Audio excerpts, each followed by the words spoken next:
Political insiders are back with some stuff to talk about, election related, even though it's still more than 2 months away. What else are we going to talk about? Brian Gaddy, my Democrat, who's with me in studio today, along with Abdul Hakim Shabazz, IndyPolitics.org, and Republican Ali Bartlett joining us as well. Welcome, everybody. Let's dive right into it. Before we get to elections, let's talk about some things that might implicate or have an influence on the election. And that would be something that the president did this week. President Biden finally came out after much talking, much hemming and hawing, according to some on the left, with his student loan debt forgiveness plan. $10,000, up to $10,000 in loan forgiveness for individuals making up to $125,000, $20,000 in forgiveness if you were lower income and received a Pell Grant. Depending on who you are, this is either being praised or criticized. Before we get into the politics of it, though, Abdul, got a feeling that you'll have something to say perhaps about inflation and its potential. Well, actually, with this one, not necessarily, my friend. Okay, this is a little bit different because you get all the inflationary pressure when we pump new money into the economy and the government starts printing more money. This is money that's sort of already there. And instead of sending the money to the student loan, the VN or whoever, you're just basically keeping the money yourself. So I don't think necessarily the inflationary pressure will be that much on this particular move. However, I do think it doesn't. I think the president plans fall short of two things. Number one, it does bring down the cost of college. So I teach college, start teaching next Monday. It does bring down the cost. And number two, I don't think we do enough to tell students how to avoid racking up so much debt. Like, for example, take 15 hours instead of 12 hours. That sort of thing. Get out of college in 4 years instead of 5 or 6. Those type of things can mitigate having to take out so much debt and so much student loans.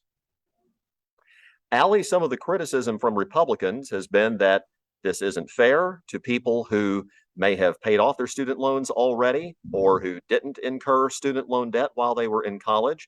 But also some of the criticism has come from elected officials who, just a few years ago, were okay with tax cuts for people who make a whole lot more money than frankly, Brian and I do. I'm not going to assume what anyone's income is here, but at the same time, the accusation would be hypocrisy, saying tax breaks are okay for certain people, but a cut in student loan payments and student loan obligations is not fair.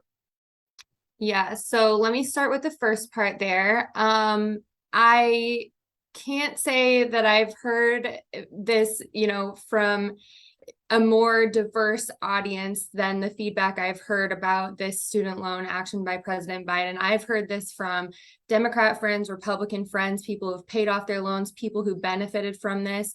I mean, what message are we sending here to everyone who either made sacrifices up front to avoid debt, people who made decisions like going into the military or public service after school to pay off their debt or to avoid debt altogether, or to people who just worked really hard and paid off their debt before everyone else? I mean, I just don't understand the logic behind this. I don't understand the fairness. If we really want to talk about politicians who made comments on this, I think we're talking about tax breaks and debt relief, which are completely different things. I don't really see the correlation at all. We can get into the details of that. But at the end of the day, what happened here is that we're telling a certain group of people that they're allowed to just eliminate $10,000 of debt that hardworking Americans made choices in their lives to avoid. Those people didn't make the same choices, and they may not have had the same circumstances, but this is a very diverse audience of people that are angry about this, and rightfully so. And the same could be said about those who seem to be in favor of this, because, Brian, student lending has been seen, at least in some circles, particularly when it comes to students of color, as predatory in some cases.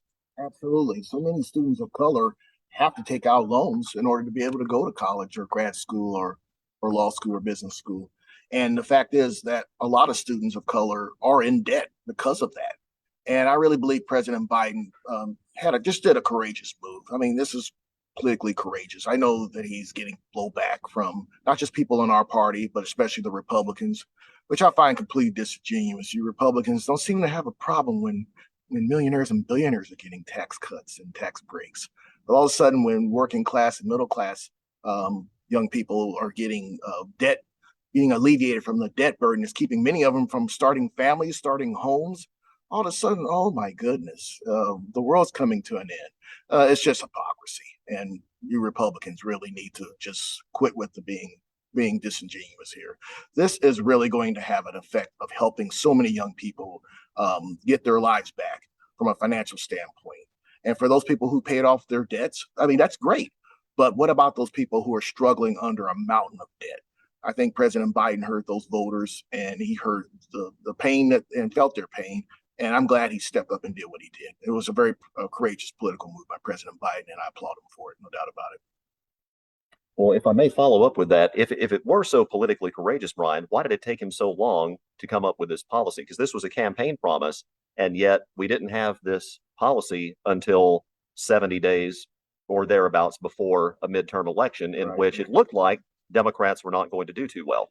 Well, it's an election season. I know people will say, well, he only did it for political reasons, which I'm pretty sure that was probably part of the calculus in making the decision he made.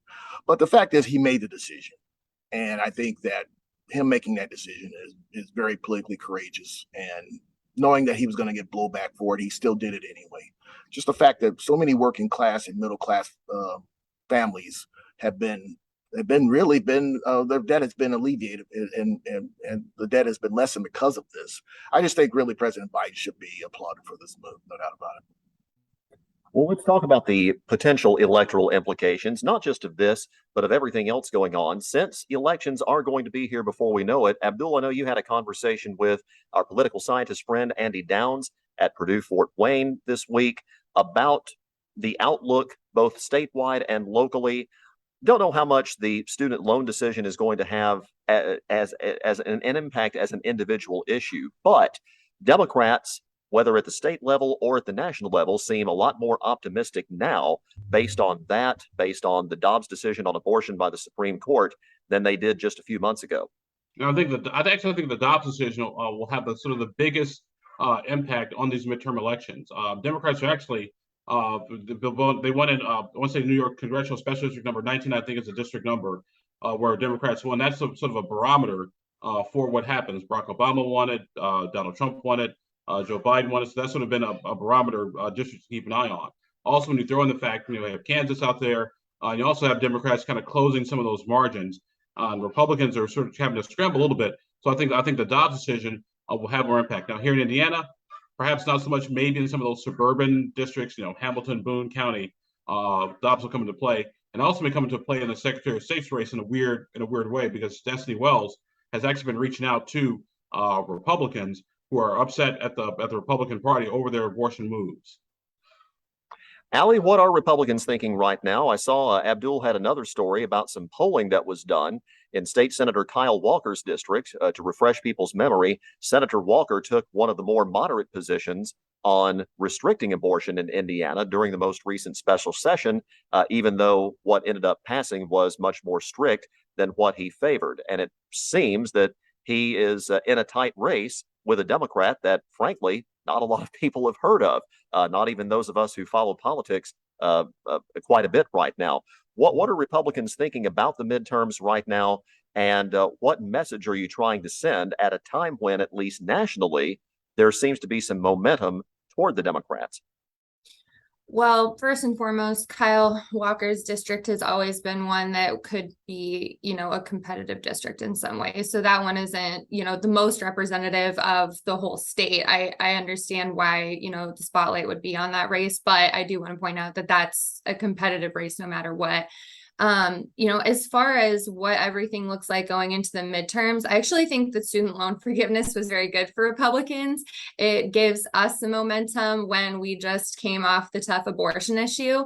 At this point, I was just having this conversation with someone the other day. I think there is so much on both sides that could be called for criticism that, in my opinion, what we're going to see is people not deviating from their typical voting patterns. I think there are are criticisms available on both sides at this point. And because of that, because of the way they keep stacking up, I'm not sure we're going to see people really deviate from what they would typically do. I think there are some individual races, especially here in the state. I think Abdul just mentioned one of them where we could see a shift that we wouldn't normally see.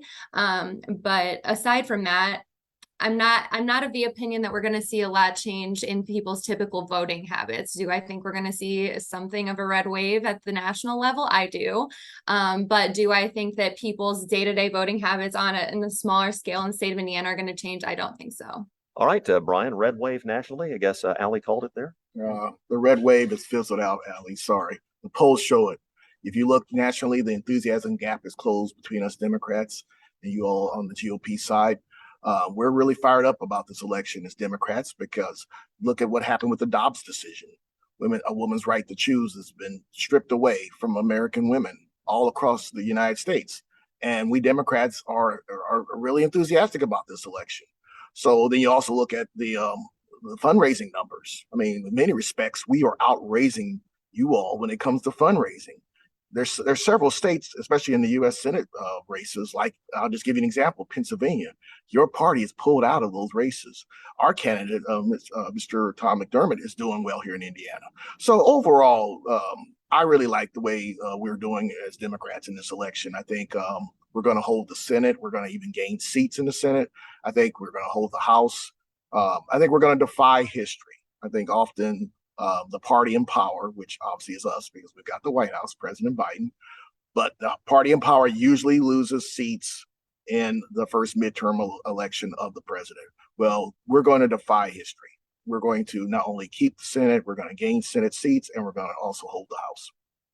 Well, even if that happens, no disrespect, Brian, no disrespect to Mr. McDermott, but Ali Abdul, I think Senator Young is going to be tough to beat this November, it would seem.